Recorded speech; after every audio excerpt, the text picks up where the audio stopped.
Well, hello there, guys. Welcome to AEW Dynamite, March 25th, 2020 review. I gotta say, this show was kind of laid back. Let's put it that way. Show didn't really cry home to me. Didn't really, if you missed it, you didn't really miss much, except for the ending. If there was anything you missed on this show, it was Matt Hardy confronting Chris Jericho. The rest of the show had some decent matches, but overall it didn't really catch my attention. No storylines are being really built right now, and for legitimate reasons, they have a point not to at this point. With this virus running around, and also with not having an audience. Without having an audience, these shows suck. And it's not really AEW, it's not even NXT. Hell, it ain't even fucking WWE's fault outside of the fact that they're not putting on any matches, except for Raw did put on a couple matches this past week. I gotta give them credit for that.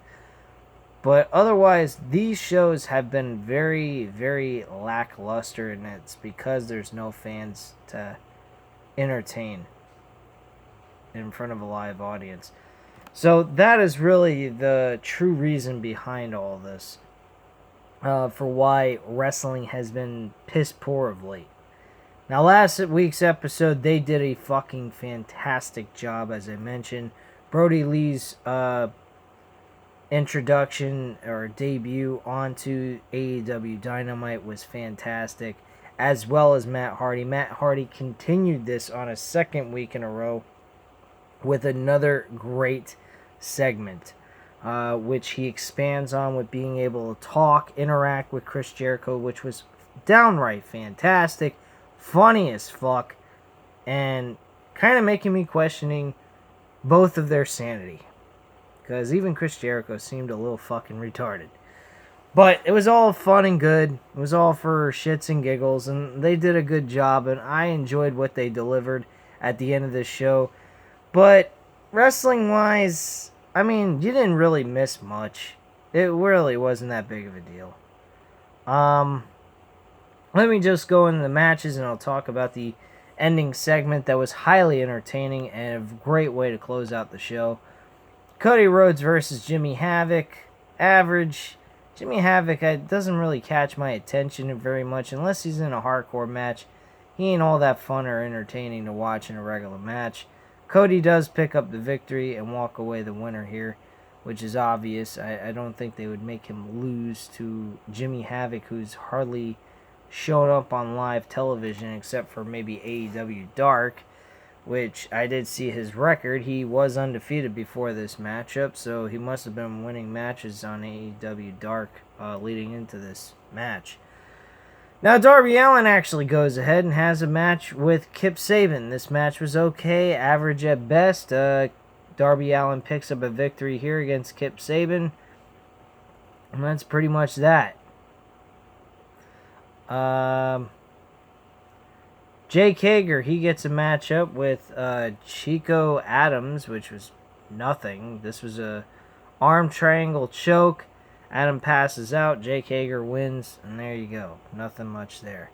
Moxley does make a return to the ring, and he stands in front of Hager, and they start throwing hands. Moxley hits the paradigm shift on Hager, but Jake then grabs his ankle. But Moxley knocks him from the ring. They talk trash as Hager retreats. Once they come back from commercial break, Jon Moxley cuts a promo backstage and he says he told everyone to watch their blind spot. He can turn up when he pleases. He's ready to go. He says Hager walked away tonight, but when things come to a head and the title is on the line, there will be no walking away. He will be carted out on a stretcher. Very, very big words there. You know, they could come up with a very good idea here. They could do Jon Moxley's first title defense be against Jake Hager. Maybe they do a rematch between him and Chris Jericho. since Jericho did have a long title reign, I think anybody that has a very long title reign, like 6 months up to almost a year, deserves to have a rematch for their championship. They definitely earned it. So for them to go ahead and lose it and never get a rematch for it, I think is absolute bullshit. But if you go ahead and you have a title reign that lasts like 3-4 months or something like that, there's no need for you to have a fucking rematch. You didn't go the distance. You go half a year, you definitely proved something to me. So to have a match like that and have a rematch, I would be okay with, because Jericho being the first time ever champion in AEW, and was a pretty decent one, I think that they should do a rematch between those two. Then go into Jake Hager and Jon Moxley. Now this matchup that I think they could throw out there, and since they've already mentioned, he mentions this, is being carted out on a stretcher. Why not have a stretcher match? But a different kind of stretcher match. Stretcher match where there's no pinfalls, no submissions, and not even a last man standing match. You have to beat your opponent senseless till they stop moving. Literally till they stop moving. When the referee calls for the stretcher and you're stretchered out of the arena. No rules, of course. No nothing. Pure, complete mayhem. A stretcher match where you don't put your opponent on a stretcher and drag them across a fucking finish line. No. This is the type of stretcher match where you gotta beat your opponent so senseless that they do not even get up. Period. There's no 10 count, nothing like that. It is, the match ends when the opponent can't get back up. Period. He can't get back up. He ain't responding. He's completely knocked out. The referee checks his arm, sees that he goes limp, match is over. He goes on a stretcher, end of the match. Done. Winner by KO, basically. And that's how I would make a match like that for AEW. Enough of these wasted out fucking stretcher matches where you put a person on a stretcher and push them across a fucking line. That's retarded. That to me is fucking stupid. A real stretcher match is where you beat your opponent senseless and they can't even fucking get up. No, you don't do a 10 count, because then that's a last man standing match. That's like boxing. No. This is a fight to a KO, a knockout. Then you get your ass thrown on a stretcher and you're carried out of the fucking arena. Period. That's how I do it. So we actually get some replay of last week when Brody Lee debuted as the Exalted One. Cody says he knew Brody Lee by a different name, but people might be scared of him. A video plays of Lee eating a steak in a suit while his minions watch on. He berates them for not getting it, then kicks one of them out for eating while he's eating. One of them sneezes, so he kicks them out as well, which seemed like a dig at Vince McMahon. He also mentioned something else about Vince McMahon in a way, kind of in subliminal message, stating that there's a lot of people that are out of touch with things in life and so forth, which is definitely a shot at Vince McMahon, most definitely.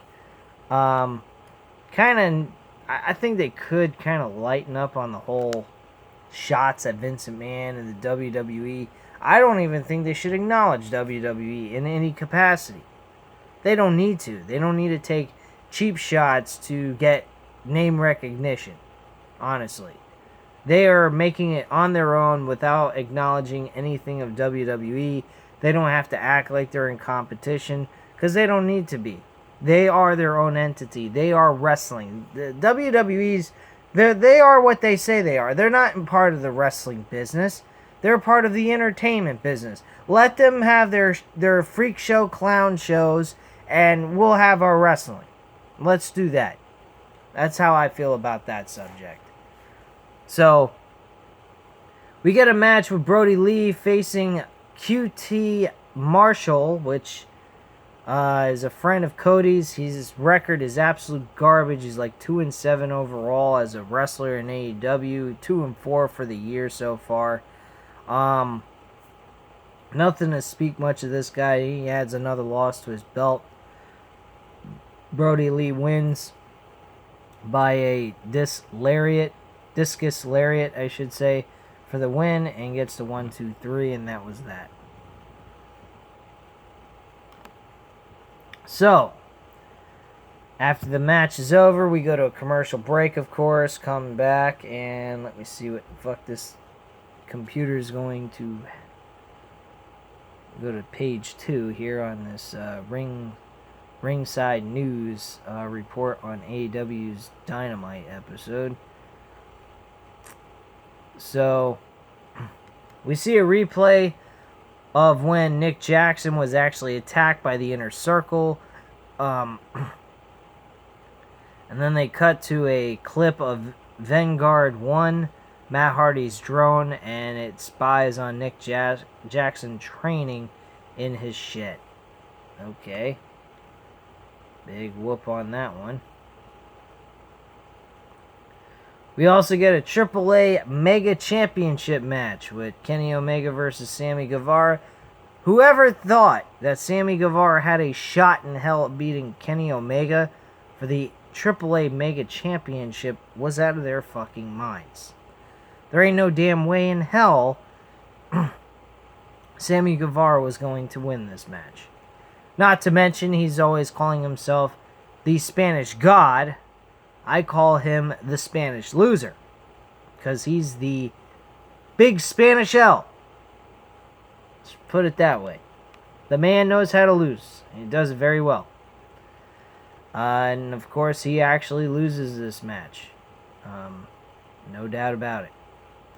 He also loses with a one-winged angel for a win. And that's the end of that. So we come back after the match was over, and we go straight to Chris Jericho confronting Matt Hardy. Chris Jericho comes to the ring, but stops outside to grab the camera from the cameraman and forces him to sing Judas. Jericho says last week's AEW was huge because of the debuts of Brody Lee and Matt Hardy. Jericho says the arrogant sons of bitches in the Elite got Matt to join them, but he knows Matt for 25 years, and he wants to give him the chance to change his mind to join the Inner Circle. Vanguard comes down, and Jericho says he doesn't like the drone, doesn't like what he stands for, his political views, and he's a piece of shit. Jericho says he doesn't like Vanguard, but he respects him, so he wants him to join the Inner Circle. Vanguard turns and flies away, and Jericho screams at him and calls him a son of a bitch. That was very fucking weird.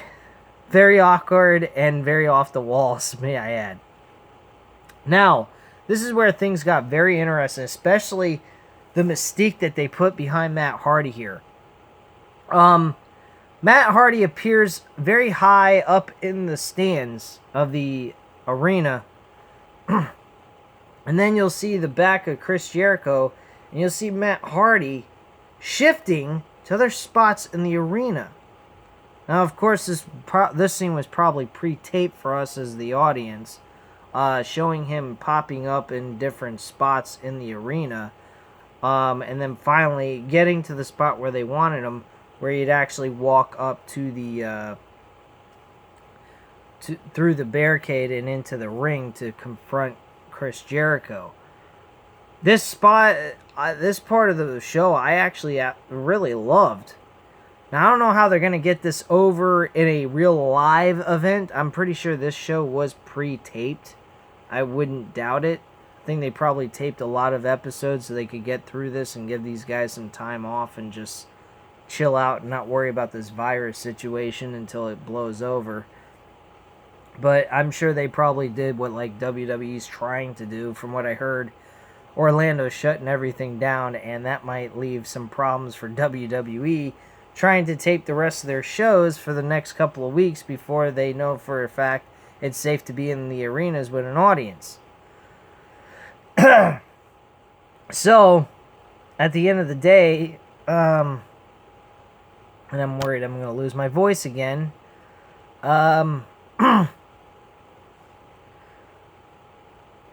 Pretty much, I wonder if they can pull this off in a live audience. I don't know if this is going to be possible, but it was very neat how they did it, and it was very cool. So I really did enjoy that.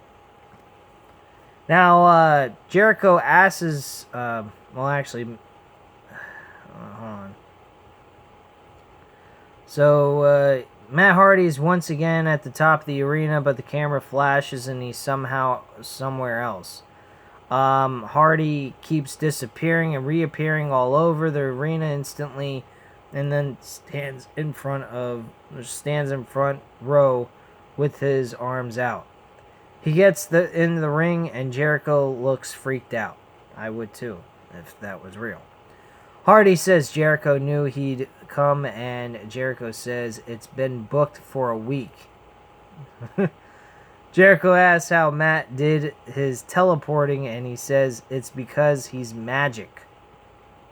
Jericho says it's an honor for Matt to be here, but he wants to explain how things work here. This is his company, he says. He built it, organized it, and he runs it.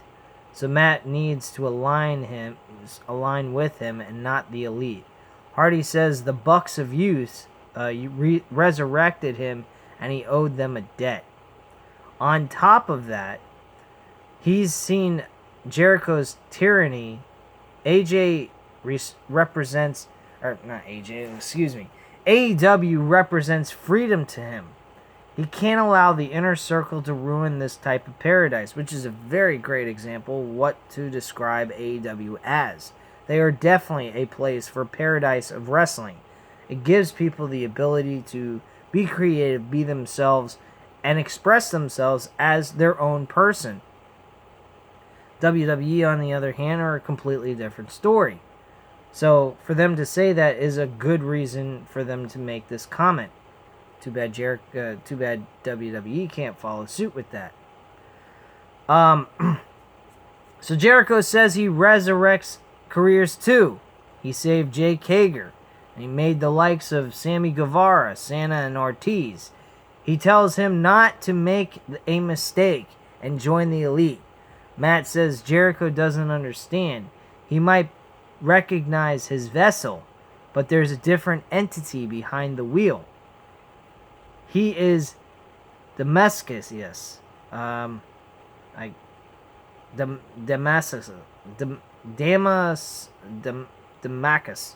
I forgot how he pronounced the fucking name, so excuse me if I'm mispronouncing it. I'm going to just say Damascus, and he is 3,000 years old. Now, I loved how he brings in a different entity. Matt Hardy is a dead character, and that's very true. Matt Hardy is a dead character. You can't use the Matt Hardy of WWE when he was part of the Hardy Boys. That character never got over with the audience. This character does, and he's a different entity.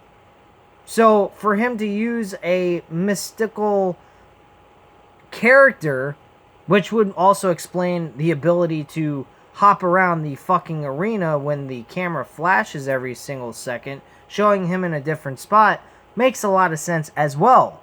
So for them to actually say he's being taken over by a higher being or a higher power placed inside his body, taking over his vessel, instead of him being himself, he's someone else. I like that idea. It makes sense. And it makes him look very fucking unique. Not to mention also out of fucking touch with reality and out of his damn mind, but it's fun anyway. So Jericho says if he's that old, He must be really wise. He appreciates the outfit and the hair. Very sassy, by the way, he mentions. But inside, he's still Matt Hardy. Matt says he feels the same way about Y2J. He's a chameleon, but inside he's always evil. Jericho says Matt has never been the man. He always lived in the shadow of his younger brother and the victim of bad booking. Which is very fucking true. Matt Hardy says he's in nobody's shadow. Jericho asks if he's in the inner circle or the elite. And Matt says, delete. They yell elite and delete over and over again to each other. Jericho stops him and says, look, there's no fucking audience here to chant along with you for your catchphrase, delete. Now, are you part of the elite or not? And he goes ahead and he says, delete. And he just, then like back and forth. So Matt sings a song to the tune of Judas. And he actually mentions something that I thought was fucking hilarious. He mentions that to Jericho in response to the whole thing about his catchphrase, he says, well, Jericho, you know, you like to have your audience sing along with your song called Judas. Now, I knew Judas, and he betrayed me too. So, he's basically saying him and Jesus Christ himself have gotten screwed over by Judas Priest, I guess, apparently. I don't know. But yeah, you get my point. So, Matt sings a song to the tune of Judas, and Jericho says there's no one here to sing along or chant his stupid catchphrases. Matt says there's essence here, including Abraham Lincoln in 15C. Over there, Martin Luther King, still living the dream. And beside him, Maximilian. Fucking weirded out shit. It was funny, though. It really was fun. I think these two guys were just playing with each other and just having a good old goofy time with one another and just enjoying bumping heads verbally and just talking shit back and forth until eventually it broke into a brawl. Jericho says he can't see them, and Matt says Matt then makes fire come from the stage, and it scares... wait, hold on. I'm sorry, I lost my place. Jericho says he can't see them, and Matt says he knows. He needs to see the entity that will delete him. He also mentions that Jericho can't really see them, because he has no faith. Just because you can't see something doesn't mean it's there. It's not there. Which is very true. Really a nice touch to, like, religion and so forth. So, I thought that was a nice shot at anyone that's non-religious kind of thing. I think that was actually a pretty cool spin on things. So Jericho says he can't see anything except the same old Matt Hardy. Jericho slaps him, but Hardy slaps him back and drops him on his ass. Jericho says Matt really is magic, but so is he. And Sammy Guevara attacks Matt from behind. Cody and Omega run in the ring and attack Chris Jericho and Sammy with chairs. Matt then makes fire come from the stage, and it scares the retreating Jericho and Sammy Guevara as the show goes off the air. That's pretty much that. I will say this. This was a very nice segment. Very good stuff being thrown back and forth between Jericho and Matt Hardy. I definitely see Matt Hardy's very first real big match. I know he's going to have a one-on-one match on AEW Dynamite, but his first real big rivalry matchup that's going to mean something, I think should be against Chris Jericho. I think Matt Hardy will have a great match with Jericho, and not to mention, I don't think Jericho and Matt Hardy have ever had a big match in WWE. It's a very interesting thing for me to look up. If anyone knows information on that, please let me know in the comments down below. But honestly, in a big match type feel, I don't think they've ever really been in any kind of important matchup or had any kind of major rivalry with one another where it appeared on a pay-per-view or was a main event on a Raw or SmackDown episode. So if I'm incorrect on that, please let me know in the comments down below. But anyway, guys, that's really all I have to say on this episode. Leave the comments and opinions down below. I'll get back to you on that. Hit the like button if you liked the video, and hit the subscribe button if you're not subscribed to the channel. And I thank you very much for watching. Have a great night, guys. Bye.